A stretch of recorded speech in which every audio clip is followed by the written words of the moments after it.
Sight in the skies, a FedEx plane is seen rushing back to Newark Liberty Airport after its engine erupts in flames just after taking off. Plus this. I know what needs to be done, and I know how to do it. Former Governor Andrew Cuomo is asking New Yorkers to give him a second chance, throwing his hat into the already crowded race for New York mayor as a wave seeking to replace Eric Adams swells. Good evening, I'm Arthur Chien. Today, Cuomo released a 17-minute video making his pitch to New Yorkers and detailing his plans to change the city. Cuomo enters the race under a cloud of scandals, including being forced to resign from the governor's office in 2021 over a barrage of sexual harassment accusations, all of which he denies. Despite this, he is looking for political redemption now, and polls already are swinging in favor of his comeback. Fox 5's Stephanie Bertini joins us live in the studio right now with more on Cuomo's announcement today. Stephanie. Arthur, there was speculation former Governor Cuomo would be running for mayor, and now it's official. Of course, the former governor is well known to New Yorkers, as is the controversy tainting some of his past. Former Governor Andrew Cuomo in the Bronx today, smiling, shaking hands, and alongside Assemblywoman Yudelka Tapia, who is endorsing his campaign. New York City is the greatest city in the world. His run for mayor made official today with a video announcement where he touched on his experience and his ability to bring New York City back to where it used to be, citing problems like subway crime and the migrant crisis, while reminding New Yorkers of the vast experience he brings to the table. I know what needs to be done, and I know how to do it. Experience matters. The official announcement comes after some speculation the former governor would be running. Former Governor Cuomo definitely has most of his support in the older generations. President of Gotham Polling and Analytics, Stephen Graves, says Cuomo just won in a recent poll done before the official announcement. Although Governor Cuomo was able to win in the 7th round when we did a virtual ranked choice poll, it was much closer than expected, and it is understandable that he has probably the largest name recognition. That name recognition also comes with past controversy. The Attorney General did a report on complaints made against me by certain women for my conduct. The report said I sexually harassed 11 women. That was the headline people heard and saw and reacted to. The reaction was outrage. It should have been. However, it was also false. Cuomo stepped down as governor during his 3rd term, resigning amid numerous sexual harassment allegations and scrutiny over his handling of COVID-related nursing home deaths. He knows that he's going to have at least 3 ethical challenges dogging him throughout this campaign. The first we mentioned is the sexual harassment allegations on the part of multiple women. He's denied all of them. Number 2 is the charge that he deliberately falsified data with respect particularly to nursing home deaths during the first days of the pandemic. Very serious charge. Again, he denies it, but that's something that's out there. And number 3 would be the very significant royalties that he earned off of the book that he wrote during pandemic. While not getting into specifics, the former governor acknowledged the past. Did I always do everything right in my years of government service? Of course not. Would I do some things differently, knowing what I know now? Certainly. Did I make mistakes? Some painfully? Definitely. And I believe I learned from them. And in terms of that recent poll referred to in my report, Arthur, experts say it's early, and so we'll be watching and waiting as the race for mayor continues to unfold. Undoubtedly more to come. All right, thank you so much, Stephanie. Well, Cuomo's announcement is drawing quick reaction from competitors. Here is what some of them had to say today. New Yorkers don't want to replace one corrupt chaos agent with another. He's in it for himself and not for us. The former governor thinks he can reboot his career by running for office in our city. You'll forgive me if I'm not shaking in my boots when people say Andrew Cuomo's the front runner for mayor. Now, he's decided to move from Westchester to New York City with the promise of leading us through the chaos of Donald Trump. But Andrew Cuomo is the chaos. Fox 5 has also reached out to current Mayor Eric Adams, as well as Andrew Cuomo's former running mate, Governor Kathy Hochul, for comment about him now entering the race for mayor. So far, neither has gotten back to us. For any new developments on Cuomo's announcement and for the latest on the other candidates running for mayor, download our free Fox Local app. Dramatic video of a FedEx cargo plane, its engine on fire after striking some birds. The plane was forced to make an emergency landing Saturday morning at Newark International Liberty Airport, which was shut down for about 20 minutes while fire crews worked to put out those flames. No injuries were reported. The NTSB is investigating. Tonight, the city is mourning the loss of an icon. Trailblazing civil rights activist Dr. Hazel Dukes has died at the age of 92. Dukes was born in Montgomery, Alabama in 1932 and moved to Long Island with her family in 1955, making history there as the first Black American to work for the Nassau County Attorney's Office. She spent decades fighting for civil rights and social change. Dukes was the second woman to become national president of the NAACP. She also served as a member of the organization's National Board of Directors while presiding over the New York State Conference for more than 2 decades. Her son releasing this statement tonight that reads in part, quote, "Mom departed this life peacefully on the morning of March 1st, 2025, surrounded by her loving family," end quote.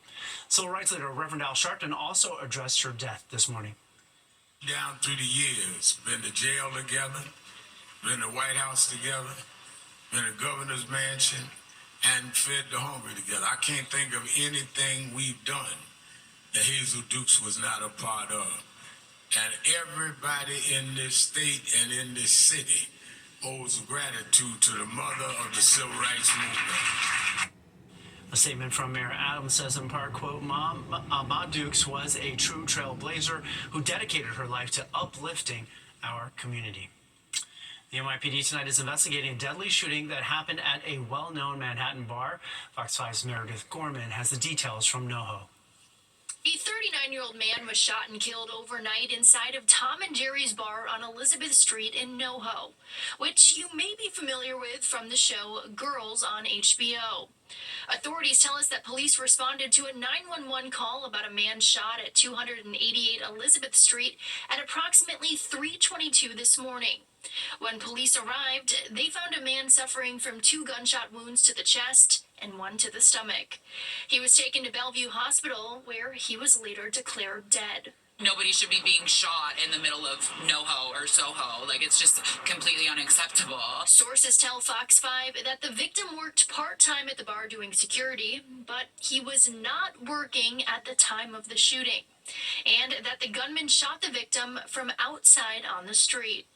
The investigation remains ongoing, but I spoke with people in the area tonight who were shocked by this tragedy, and I asked them if they were concerned for their safety at all when out and about in this city. We've been lucky to not experience anything like too dangerous, so that's good. I never feel safe anywhere. You're never sure, you know what I mean? You have to be very careful. You live in any big city, you have to be careful about where you're going, but at the end of the day, you would think you have neighborhoods where you can be safer in or not, but I think the important thing is to make sure that you're being completely safe and you're, doing your due diligence to make sure that you're being as safe as you possibly can. Now, I spoke to someone who works at this bar earlier today, and he declined to comment on camera.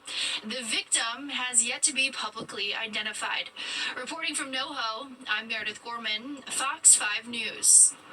And in international news, a senior Hamas official tonight says no progress was made in the latest round of talks on the second phase of the ceasefire between Israel and the militant group. It is unclear whether talks will resume. The ceasefire's first phase, which expires today, saw the release of 33 hostages, including 8 bodies, in exchange for nearly 2,000 Palestinian prisoners. And under the terms of the deal, fighting should not resume while negotiations are underway. Hamas is still holding 59 hostages, half of whom are presumed to be dead. And another legal defeat for President Trump tonight as a judge rules Trump's bid to fire Hampton Dellinger, who leads the Office of Special Counsel, is unlawful. The ruling comes as Dellinger also challenges Trump's firing of probationary government workers. The Office of Special Counsel is responsible for guarding the federal workforce from illegal personnel actions like retaliation for whistleblowing. The case is expected to head back to the Supreme Court, which temporarily allowed Dellinger to remain in his job. And European leaders showing their unwavering support for Ukrainian President Volodymyr Zelensky. He met with British Prime Minister Keir Starmer Saturday, who told him the UK will stand with Ukraine as long as it takes. And on Sunday, Zelensky is scheduled to meet with even more European leaders. This comes after Trump and the Ukrainian leader were supposed to sign a mineral deal, but got into a very heated on-camera argument that led to Zelensky being asked to leave the White House. And the Vatican tonight is reporting that Pope Francis is doing better. He is now in stable condition again after suffering an alarming setback on Friday. The Vatican says he has no further episodes of bronchial spasms and was feeling himself. He is alternating between a breathing mask and high-flow oxygen therapy. The pontiff was hospitalized on February 11th and has been fighting pneumonia and bronchitis. A historic bed and breakfast is getting ready to welcome a new type of guest. It is an effort to fight eggflation, and we're going to be taking you inside the hen house, ready to welcome some spring chickens. And Audrey Punt is here with the forecast. We said the word spring, but tonight maybe it feels a little more like winter again, Audrey? You know, we started off feeling like spring early in the day, Arthur, but winter definitely made a comeback today. Temperatures right below the freezing mark in New York City, as well as over towards LaGuardia. Atlantic City checking in at 35 degrees. The polar jet is taking a dip down towards the northeast here, and it'll move further south for tomorrow. I'll let you know how long this cold blast will last when the news continues.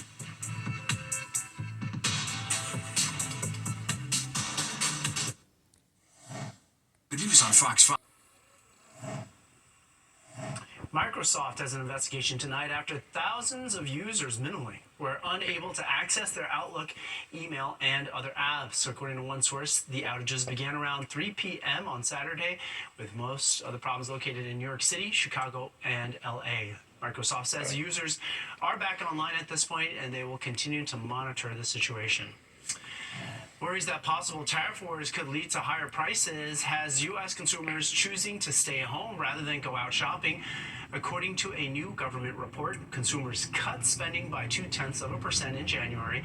The Federal Reserve in Atlanta is also predicting the economy could shrink by 1.5%, but the Commerce Department reports that inflation fell more than 2% in January. The USDA says egg prices will get worse before it gets better. The cost at the grocery store continues to soar due to the bird flu outbreak. All of this is ruffling feathers of consumers. Fox 5's Richard Jacobus shows us how some people are hatching up new plans to keep their fridge stocked with eggs. The tables are set and the sizzle has begun in the kitchen. How do you like your egg? Over medium? The most important meal of the day is about to be served, but for innkeepers Bill Signor and Joe Campone, they're starting to feel just a bit scrambled. We used to buy 5 dozen at a time, and they were about $30. Now, to buy 5 dozen is about $75. Bird flu has sent the cost of eggs soaring, leaving some supermarkets with empty shelves. But it's those eggs that keep the Inn at Stony Creek running. If everybody wants an omelet, it's 21 eggs just at breakfast alone. Joe and Bill have been running this historic bed and breakfast in the quaint town of Warwick for a quarter century. They pride themselves on keeping an overnight stay on the more affordable side, but the cost of eggs isn't helping. And so, they've hatched a plan. You know, we just decided that we need to get chickens again. Come spring, the hen house in the backyard will be ready to go with its own chicken coop. It's going to take about 3 to 6 months to raise them. In the long run, it will save these innkeepers money by not passing an added expense of buying eggs in the store to their guests. We're trying to keep our prices where they are. So Bill and Joe have plenty of ducks and geese here at the Inn at Stony Creek, and yes, they lay eggs, but not every day. Once they bring in those chickens, they're guaranteed at least 1 egg a day per chicken. So if they get 40 eggs on one morning, that's plenty to serve a full house for breakfast. And voila, you have your breakfast. Happy hatching in Warwick. Richard Giacobus, Fox 5 News. Time for our weather now. Audrey Ponte joins us. It was a beautiful day. It's a little cold now, but it was a beautiful day. It was. We felt like spring as we started off the month of March here. 64 degrees was our high temperature on this date. That is well above average for this time of year. We reached it at about 1 o'clock earlier this afternoon. Normally we should be at about 45. We're going to be much below that as we go into the next couple of days. So far, we've recorded low for the day, 28 degrees. That's our current reading in Central Park right now. We're at 29 in Islip, 28 for you in Bridgeport. It's 26 over over in White Plains. Up to the north, we have 24 up in Poughkeepsie. It's 16 in Monticello, and down to the south here, we're below the freezing mark in Newark, as well as down the shore in Belmar. All of these temperatures are definitely colder than what we experienced at this time yesterday. We are running about, let's say, 15 to almost 20 degrees colder across the entire tri-state area.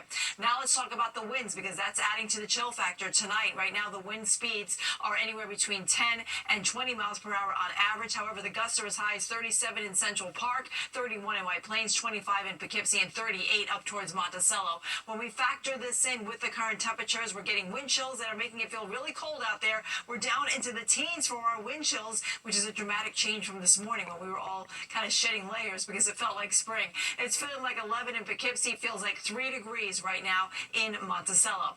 All right, look at the radar, shows that we are quiet here. We have clear skies overhead, and we're going to see plenty of dry weather as we go through tonight, too. A couple of clouds clipping east end of Long Island here. We also have some clouds creeping in to parts of Sullivan and Ulster County, but for the most part, we're going to stay dry. A couple of lake effect snow showers could work downstate here, but I think they'll fizzle out before they reach parts of the Hudson Valley as we go through the rest of the night here. High pressure is coming in from the west. We also have a jet stream that's been diving down to the south. That's allowed the cold weather to come in from Canada, and it's going to stay pretty cold as we go into tomorrow and Monday before we rebound by Tuesday and Wednesday. So for tonight, we're expecting mostly clear skies, and that's how we'll start out our Sunday. Plenty of sunshine. It'll look nice outside your window, but it's going to feel really cold out there. Hope you didn't put away the winter weather gear just yet, because you will need it tomorrow for sure. Factor in the winds tomorrow. Wind chills will feel in the single digits in the morning, maybe into the teens as we go towards the afternoon. That's all we're going to get to tomorrow. Then as we go into the beginning of the week, more of the same. Monday, we start out with plenty of sunshine. High pressure is keeping things dry for us, so we're going to stay storm-free. No rain, no snow expected, although it'll feel cold enough for snow, that's for sure. And then we'll watch for this system that's out to the west. This one doesn't get here until the latter part of the week, so until then, we're going to stay dry, and it will be cold to start the week, but eventually temperatures will rebound nicely as we go into the middle part of the week here. So tonight, we are dropping down to 22 degrees in the city, but factor in that gusty wind up to 35 miles per hour. It will feel closer to the single digits as we go into tonight. And then tonight's lows, looking at mostly in the 20s, teens, even 10 degrees in parts of the region. So again, wind chills will make you feel close to 0 by tomorrow morning. So if you're heading out early tomorrow, definitely be bundled up. The afternoon high, only 33 degrees. That is below normal for this time of year. But again, when we factor in that wind, it will feel much colder throughout the day on Sunday. So even though we'll see sunshine, it will do nothing to help warm us up. All right, quite cold start for Monday. We're expecting sunshine with a high of 37, and then we turn milder on Tuesday with a high of 50. That will feel nice. Rain returns to the region by Wednesday with a high of 56. We stay in the 50s for a couple of days. We'll be back into the 40s by the end of the week, and it looks to be dry until we get into Saturday. Arthur, over to you. Well, we can wait until Tuesday. All right, thank you so much, Audrey. Well, a blunt battle is taking place between New York City and Long Island coming up still, while residents in Hempstead are fuming over a legal dispensary that's operating in Queens.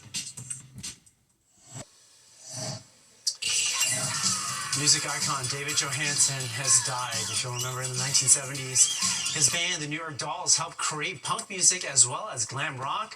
Then in the 80s, he transformed himself into Lounge Lizard known as Buster Poindexter. In 1987, we all know his party song Hot Hot Hot.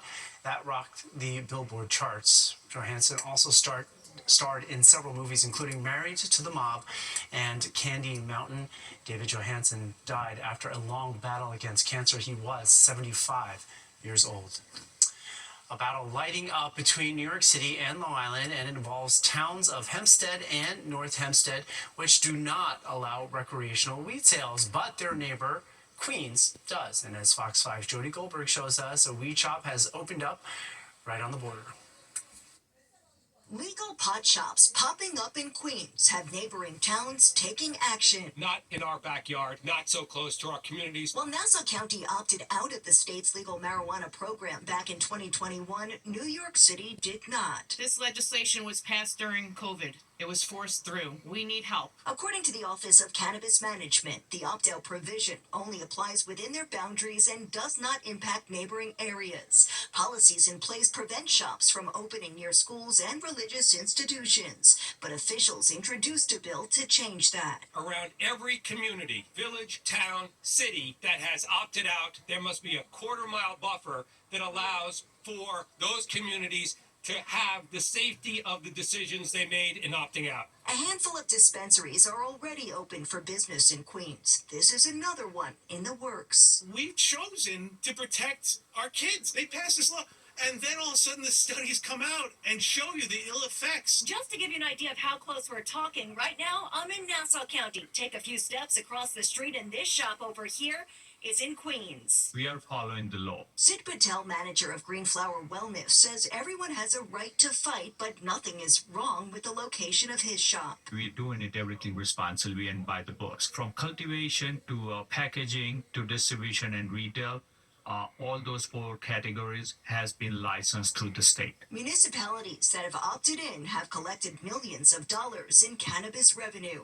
In Nassau County, Long Island, Jody Goldberg, Fox 5 News. Another bit of tough news. Grammy-nominated R&B singer Angie Stone has died at the age of 63. What we're learning tonight about the car crash that has taken her life. And a Rolex robbery, what police are saying about the suspect accused of snatching the luxury items. Welcome back. Here is a quick look at our top stories. Former Governor Andrew Cuomo hoping to mount a big political comeback. He's announced that he is running for mayor of New York City. It's official now. In 2021, he was forced to resign as governor amid multiple allegations of sexual harassment, which he denies. Cuomo joins a rather crowded field that includes Mayor Adams himself. Trailblazing civil rights activist Dr. Hazel Dukes has died. She made history as the first Black American to work for the Nassau County Attorney's Office. She was also the second woman to become national president of the NAACP and served as a member of the organization's National Board of Directors, while also presiding over the New York State Conference for more than 2 decades. Her son says Dukes died Saturday morning surrounded by her loving family. Dr. Hazel Dukes was 92 years old. A 29-year-old man was walked out of the police precinct in the Throgs Neck section of the Bronx. Police say Kazmin Aska is accused of raping a 15-year-old girl. The sexual assault happened on Thursday. The girl was taken to the hospital in stable condition. Aska is charged with first-degree rape. The Vatican tonight reporting Pope Francis is once again in stable condition following Friday's respiratory crisis that had doctors racing to place him on a non-invasive ventilator. As Jeff Paul tells us, the faithful in Rome continue to hold vigil for the pontiff. Vatican officials say Pope Francis is in stable condition after he had a restful night. This latest update comes